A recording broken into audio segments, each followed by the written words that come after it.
Bismillahirrahmanirrahim. Assalamualaikum warahmatullahi wabarakatuh.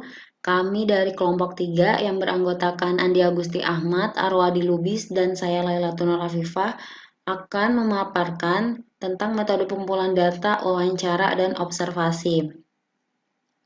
Pada topik pembahasan metode pengumpulan data wawancara, ada 4. Yang pertama, sumber data, kedua, metode pengumpulan data, ketiga, wawancara, dan keempat, metode proyektif.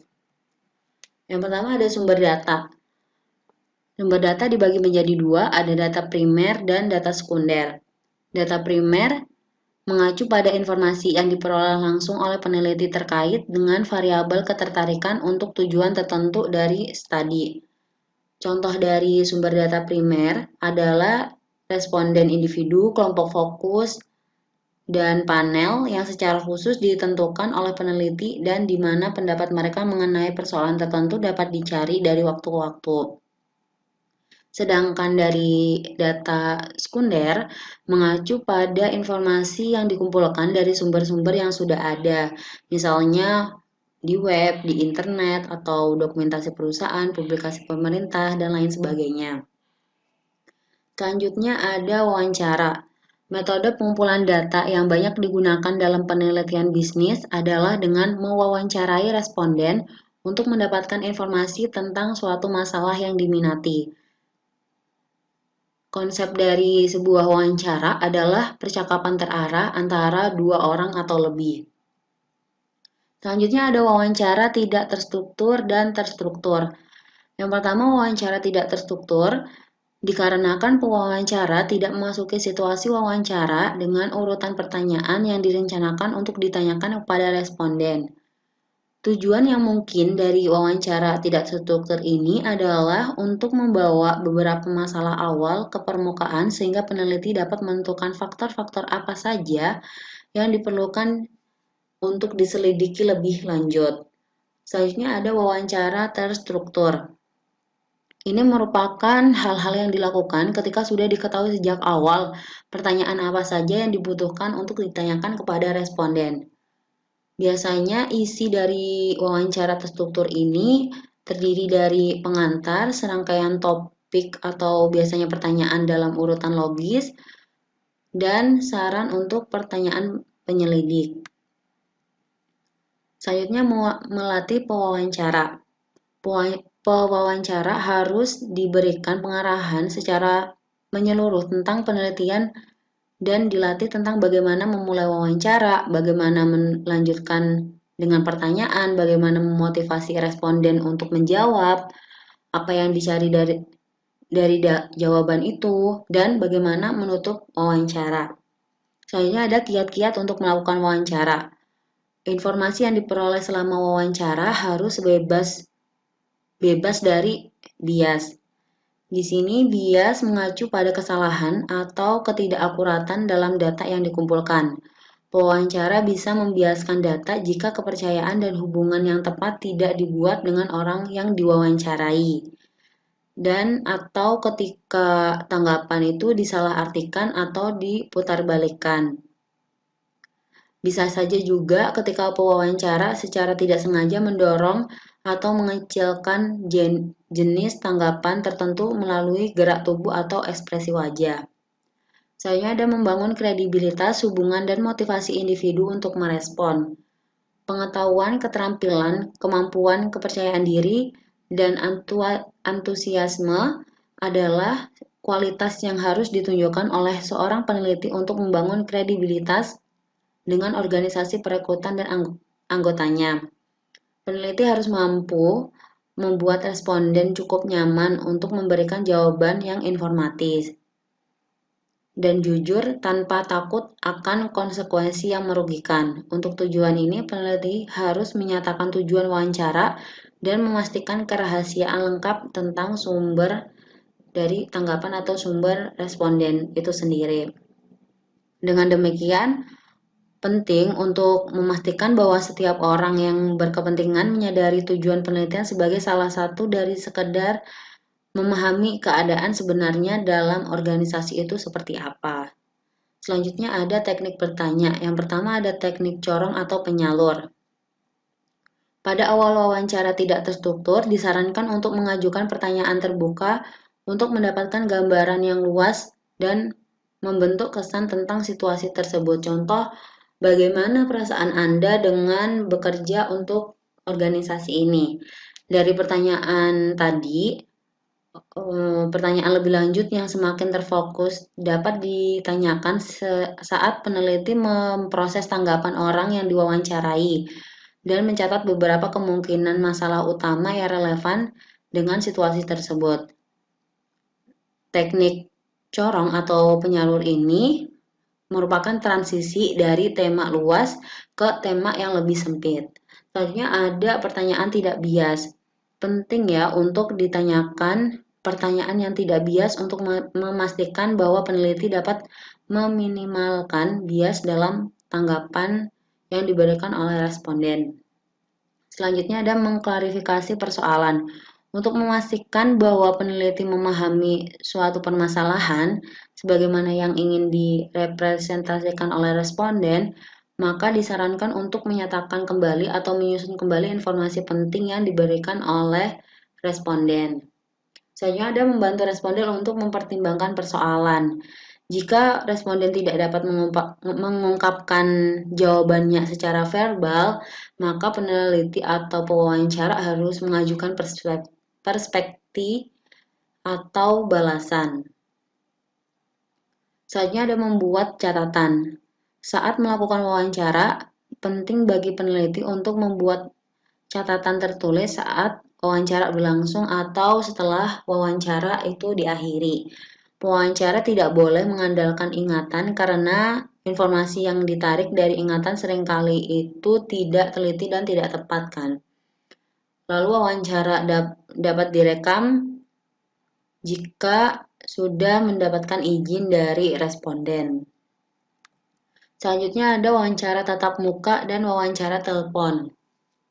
Cara pengumpulan data wawancara tatap muka ini ada kelebihan dan kekurangannya. Kelebihan yang pertama, dapat menjalin hubungan baik dan memotivasi responden.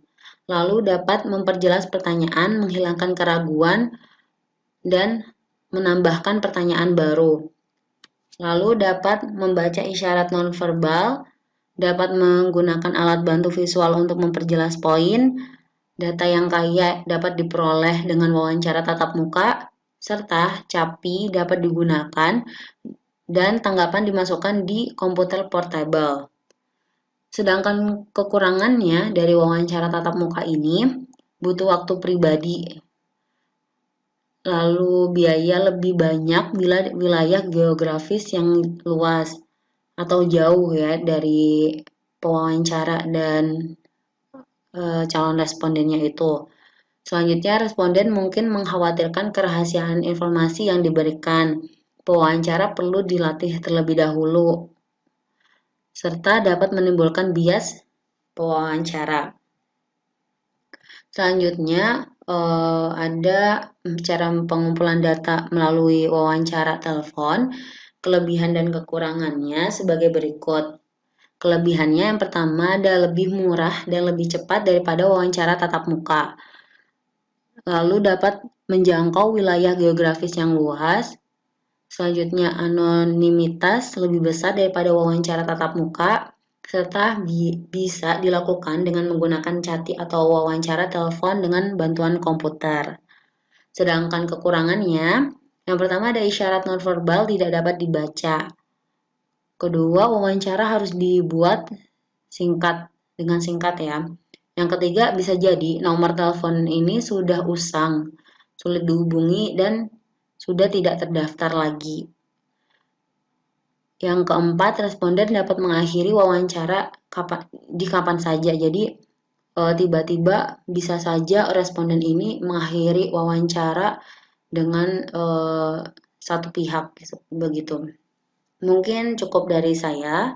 Bisa dilanjutkan kepada Mas Andi. Terima kasih. Wassalamualaikum warahmatullahi wabarakatuh. Bismillahirrahmanirrahim. Assalamualaikum warahmatullahi wabarakatuh. Perkenalkan, saya Andi Agusti Ahmad Kurniawan Di sini saya akan melanjutkan presentasi dari Mbak Afi yang telah dipaparkan sebelumnya. Mungkin langsung saja, yakni yang selanjutnya adalah sumber bias tambahan dalam data wawancara. Yang pertama, ketika responden diwawancarai saat mereka sedang sibuk atau sedang tidak bercanda. Kemudian yang kedua, tanggapan terhadap masalah seperti pemogokan, PHK, ataupun sejenisnya juga bisa menyebabkan data menjadi bias. Kemudian yang ketiga, kepribadian pewawancara, kalimat pengantar, infleksi suara, dan aspek lainnya. Kemudian yang terakhir, orang-orang dengan nomor yang tidak terdaftar yang tidak dapat dihubungi. Nah, ini juga bisa menyebabkan sampel menjadi bias. Kemudian yang selanjutnya adalah wawancara yang dibantu dengan komputer. Nah, dengan metode ini pertanyaan dilayangkan ke layar komputer dan pewawancara dapat memasukkan jawaban responden langsung ke komputer. Akurasi pengumpulan data sangat ditingkatkan karena perangkat lunak dapat diprogram untuk menandai response of base atau out of range. Kemudian perangkat komputer ini juga dapat mencegah pewawancara mengajukan pertanyaan yang salah atau dalam urutan yang salah karena pertanyaan secara otomatis dikirimkan ke responden dalam urutan yang teratur. Nah, ini juga dapat menghilangkan bias yang disebabkan oleh pewawancara itu sendiri. Nah, wawancara yang dibantu dengan komputer ini memiliki dua jenis program. Yang pertama ada CATI atau Computer Assisted Telephone Interviewing. Kemudian yang kedua ada CAPI atau Computer Assisted Personal Interviewing. Nah, yang program yang pertama ini atau CATI digunakan dalam organisasi penelitian. Berguna karena tanggapan terhadap survei dapat diperoleh dari orang-orang di seluruh dunia. Komputer memunculkan pertanyaan dengan bantuan perangkat lunak dan responden memberikan jawabannya. Komputer memilih nomor telepon, panggilan, dan menempatkan tanggapan dalam sebuah file.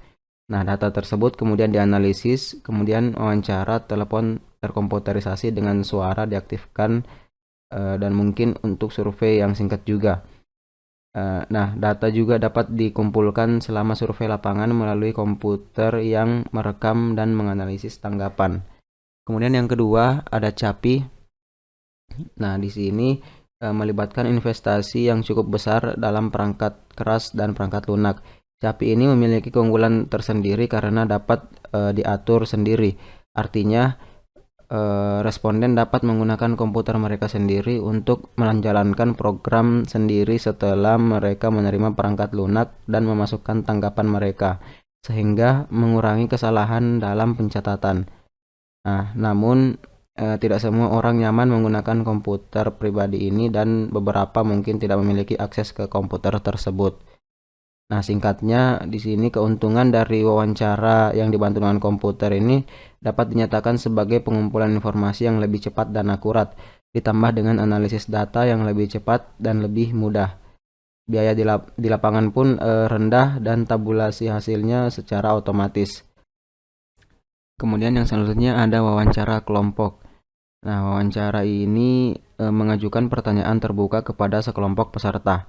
Istilah fokus kelompok digunakan untuk jenis wawancara kelompok tertentu, di mana topiknya didefinisikan dengan jelas dan ada fokus untuk memfasilitasi diskusi antar peserta. Nah, wawancara kelompok ini juga memiliki dua jenis. Yang pertama ada grup fokus. Grup fokus ini biasanya terdiri dari 8 hingga 10 anggota dengan moderator memimpin diskusi tentang topik, konsep, atau produk tertentu. Anggota umumnya dipilih berdasarkan pengetahuan mereka tentang topik yang dicari informasi. Misalnya, wanita dengan anak-anak dapat membentuk kelompok fokus untuk mengidentifikasi bagaimana organisasi dapat membantu ibu yang bekerja. Kemudian organisasi besar seperti Coca-Cola, Unilever, Nike secara teratur mengumpulkan pria dan wanita muda dari seluruh dunia untuk memanfaatkan ide-ide mereka tentang produk baru. Nah, moderator di sini memainkan peran yang sangat penting dalam mengarahkan diskusi dengan cara menarik informasi yang dicari dan membuat anggota tetap pada jalurnya. Diskusi kelompok fokus pada topik tertentu di lokasi tertentu dan pada waktu tertentu memberikan kesempatan untuk format yang lebih fleksibel dan mengalir bebas bagi para anggota. Di sini grup fokus relatif murah dan dapat memberikan data yang cukup andal dalam kerangka waktu yang singkat. Kemudian yang kedua ada panel ahli. Nah, panel ahli di sini adalah sekelompok orang yang secara khusus dibentuk oleh peneliti untuk memperoleh pengetahuan dan pendapat ahli tentang masalah tertentu.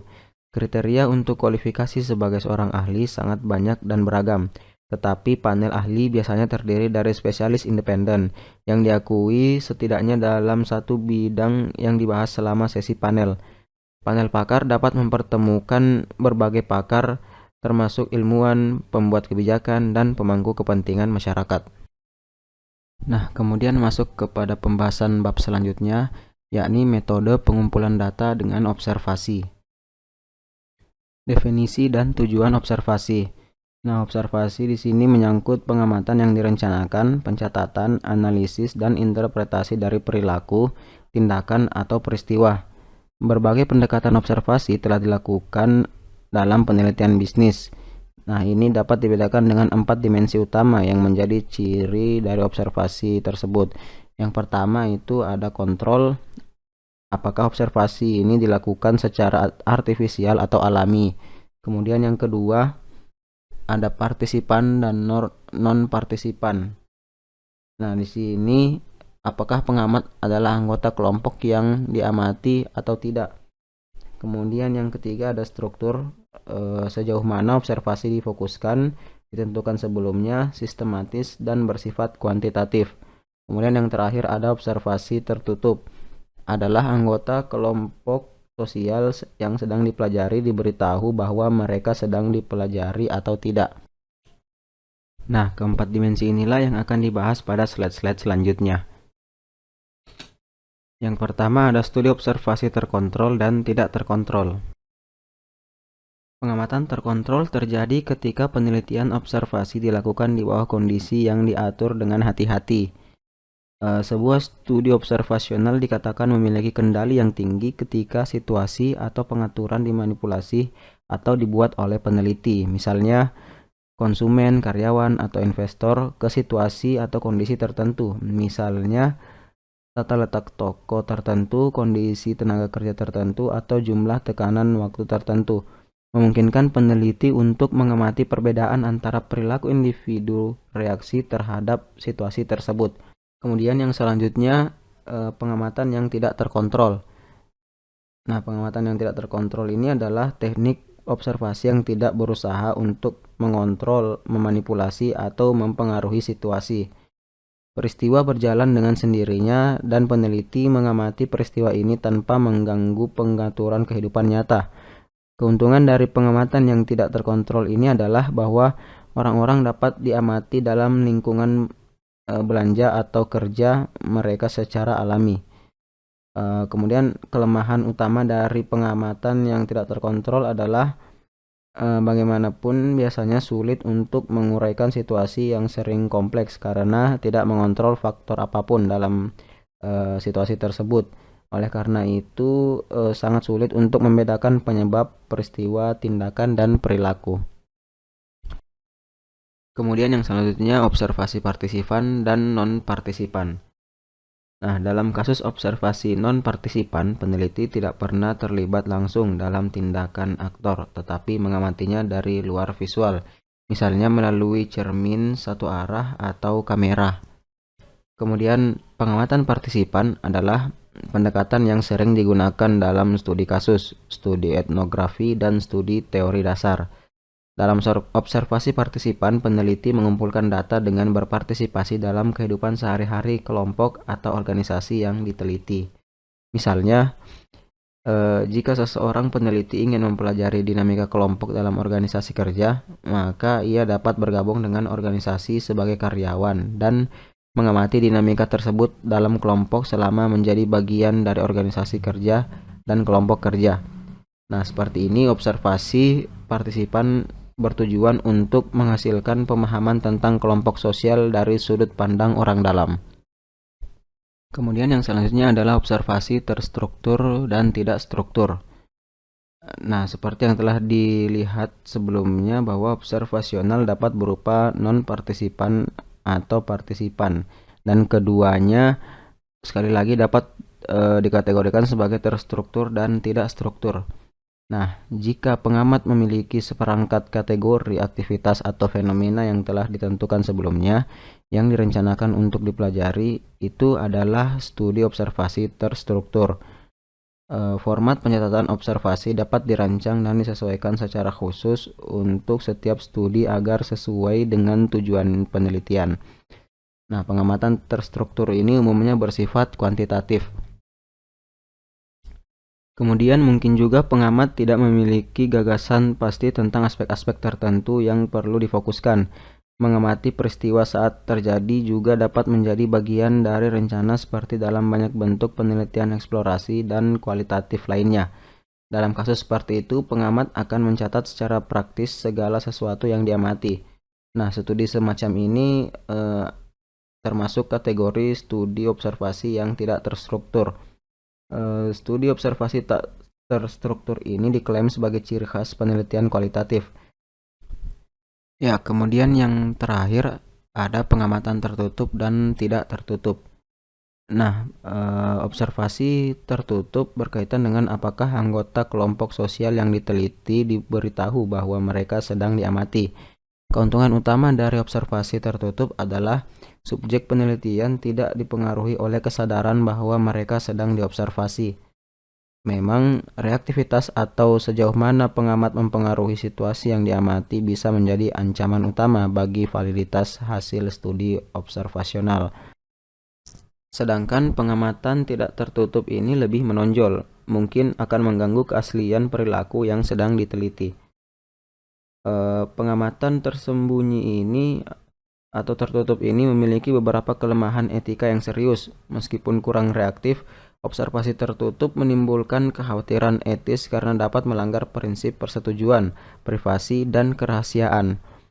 Nah, karena alasan ini, observasi tertutup dapat membahayakan subjek dalam beberapa situasi. Ya, mungkin itu saja yang dapat saya sampaikan. Lebih dan kurangnya saya mohon maaf. Kemudian yang selanjutnya akan dilanjutkan oleh rekan saya, Mas Arwadi Lubis. Sekian dan terima kasih. Assalamualaikum warahmatullahi wabarakatuh. Assalamualaikum warahmatullahi wabarakatuh. Pak Misnan yang saya hormati dan teman-teman semuanya, pada kesempatan ini saya Arwadi Lubis akan melanjutkan presentasi yang tadi sudah dimulai oleh Mbak Afi dan kemudian dilanjutkan lagi oleh Mas Andi, dan insya Allah ini adalah part terakhir ya dari presentasi kami.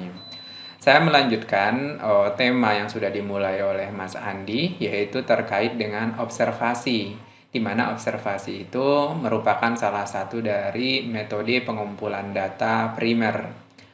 Nah, fokus pembahasan saya yang pertama itu terkait dengan dua pendekatan penting dalam observasi. Oke, dua pendekatan penting dalam observasi. Yang pertama adalah partisipasi, atau bisa juga kita sebut dengan observasi partisipatif gitu. Sebagaimana telah dijelaskan sebelumnya, dalam observasi bisa saja partisipatif atau non partisipatif. Kalau observasi non partisipatif itu peneliti memposisikan diri sebagai outsider, melihat dari sudut pandang orang luar, tetapi dalam observasi partisipatif, si peneliti mencoba untuk memandang atau melihat masalah dari sudut pandang insider atau orang dalam. Jadi dalam hal ini, peneliti terlibat dalam kehidupan sehari-hari komunitas yang diteliti. Nah, ini misalnya dilakukan dalam penelitian etnografi. Kemudian yang kedua, sisi yang kedua, pendekatan penting dalam observasi yang kedua adalah observasi terstruktur. Nah, dari kata-katanya di sini terstruktur berarti observasi yang sudah terfokus ya. Jadi sudah terfokus kepada masalah tertentu, yakni untuk mengamati fenomena yang telah ditentukan secara selektif sebelumnya. Nah, masuk lebih jauh ke pembahasan terkait dengan observasi partisipatif. Oke. Dalam observasi partisipatif dapat dilihat dari dua aspek tentunya. Nah, sesuai dengan namanya, ada aspek partisipasi dan ada aspek observasi. Nah, apa aja yang ada di dalam aspek partisipasi? Yang pertama yang perlu diperhatikan, Partisipasi di sini dalam observasi partisipatif ini berbeda dengan partisipasi murni. Karena dalam partisipasi murni ketika seseorang itu telah terjun atau mencemplungkan dirinya dalam suatu komunitas tertentu atau kelompok tertentu gitu, dia itu sudah going native. Dia itu benar-benar sungguh-sungguh menjadi anggota kelompok tersebut, menjadi anggota organisasi tersebut, dan pola pikirnya juga secara umum sudah sesuai dengan pola pikir yang dibangun dalam organisasi tersebut. Tetapi dalam observasi partisipatif, si peneliti itu tidak sampai menjadi going native, menjadi orang benar-benar menjadi orang dalam yang sungguh-sungguh ya, sehingga nanti dalam mengambil data si peneliti itu masih tetap bisa objektif gitu. Kemudian dilihat dari level partisipasinya, ada setidaknya tiga level di sini, walaupun nanti tetap tidak ada ukuran yang jelas. Yang pertama itu adalah partisipasi penuh, di mana dalam partisipasi penuh, ketika seseorang masuk dalam suatu kelompok atau dalam suatu organisasi atau dalam suatu komunitas, si peneliti juga turut mengerjakan pekerjaan-pekerjaan atau kegiatan-kegiatan yang dilakukan oleh anggota-anggota yang lain di dalam kelompok tersebut. Misalnya dalam suatu perusahaan, kalau misalnya si peneliti hendak meneliti para karyawan gitu, ya si peneliti bisa terlibat menjadi karyawan di perusahaan tersebut. Entah dengan benar-benar dia mendaftar ya atau melamar untuk menjadi karyawan, atau mungkin memang sudah mendapat izin dari pimpinan perusahaan tersebut. Kemudian yang kedua ada partisipasi moderat. Nah, dalam partisipasi moderat ini si peneliti tidak sepenuhnya terlibat dalam aktivitas di dalam organisasi tersebut, tapi dia ikut gabung, tapi dia hanya mengambil posisi yang tidak banyak bekerja, sehingga dia bisa lebih fokus untuk mengamati apa yang dilakukan oleh rekan-rekannya gitu. Kemudian yang ketiga, partisipasi aktif. Ini mirip sebenarnya dengan partisipasi penuh. Tetapi yang membedakan dalam partisipasi aktif, biasanya peneliti itu sudah memberitahu terlebih dahulu kalau dia sedang melakukan penelitian gitu. Nah, dia mungkin memang banyak terlibat dalam kegiatan-kegiatan organisasi tersebut, tapi rekan-rekan yang lain sudah tahu kalau dia itu sebenarnya hanya mengobservasi. Oke, aspek yang kedua adalah aspek observasi. Bagaimana aspek observasi dalam observasi partisipatif? Tentunya berbeda dengan observasi murni ya, di mana dalam observasi murni si peneliti itu ada di luar komunitas, di luar kelompok atau di luar organisasi yang menjadi objek penelitian. Jadi dalam observasi murni si peneliti berposisi sebagai outsider. Tetapi di dalam observasi partisipatif, peneliti itu menjadi insider, mencoba melihat dari sudut pandang insider atau orang dalam.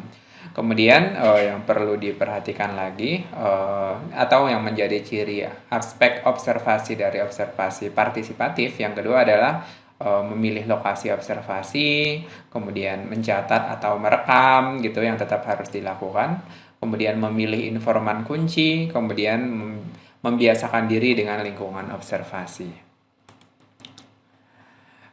Kemudian fokus observasi. Nah, dalam